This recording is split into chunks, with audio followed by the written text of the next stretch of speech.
Assalamualaikum and welcome back to our Islam for Reverts series. Today we are doing a video on what invalidates wudu.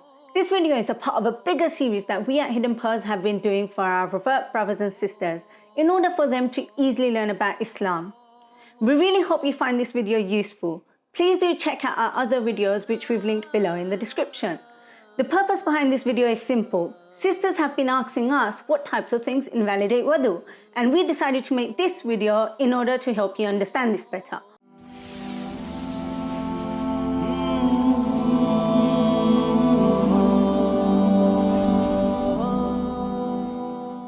There are 7 things that break wudu. The first is any discharge from the front or back passage, including urine, stool, wind, or vaginal discharge, except for wind emitted from a woman's front passage.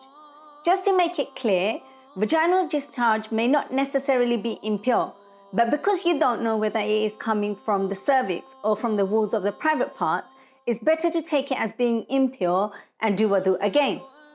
It is important to note that we should not give in to waswasas. According to a hadith of Abdullah ibn Sa'id, there was a man who thought that he had broken his wudu whilst praying, when he had not done so, and the Prophet ﷺ said, do not stop praying until you hear a sound or smell an odor. So if something happens in your stomach and you're not sure whether your wudu has broken or not, then the basic principle is that your wudu holds, and this is the easiness in Allah's deen for us Muslims. The second thing that breaks your wudu is periods. Once you're on your periods, your wudu is broken. However, some women will do wudu during their periods for spiritual benefit. I would like to make an important point here. Periods are different to in-between bleeding. Some women bleed in between their periods due to an illness, because they're on contraceptive pills, or due to some other medical reason. This type of bleeding is ignored, as the Prophet ﷺ said it would be seen as a vein bleeding and not your period. However, you would need to do wudu each time you pray. The third thing that breaks your wudu is blood. And no, this isn't your period blood, but it's blood from any part of your body. For example, a cut or a wound. This is a major issue for a lot of people. Trust me, there was a time where I used to panic over a spot of blood, trying to get it to stop and trying to decide whether I should pray or not. I would spend ages trying to get my blood to stop, and at times I would miss my prayers thinking I would be sinning if I prayed. Blood is actually not so complicated. If your blood flows from wherever the cut is, then it is impure and you need to do your wudu again once it stops.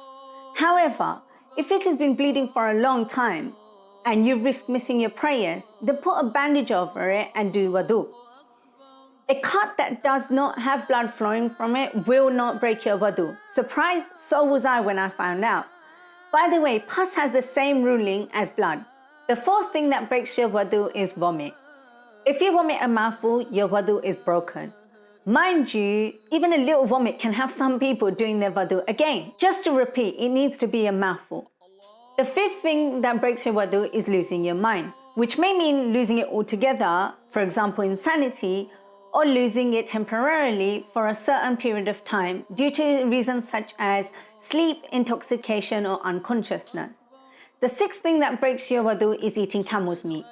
The seventh thing that breaks wudu is touching private parts without a barrier, according to the many scholars among the Sahaba and those that came after them of the Tabi'een and the Imams, including Malik, Shafi'i, and Ahmad.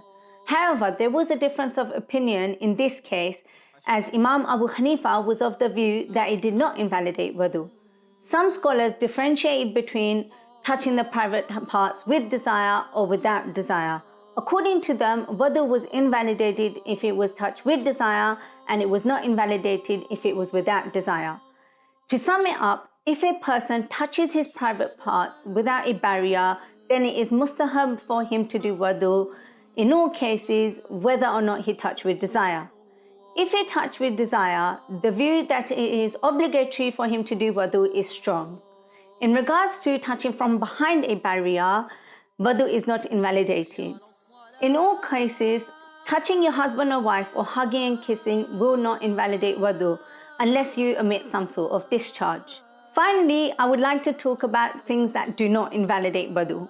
Some of these things you might find funny, but they have actually been asked. So, changing your clothes will not invalidate wudu. Looking in the mirror will not invalidate wudu. Crying will not invalidate wudu, and cutting your nails will not invalidate wudu.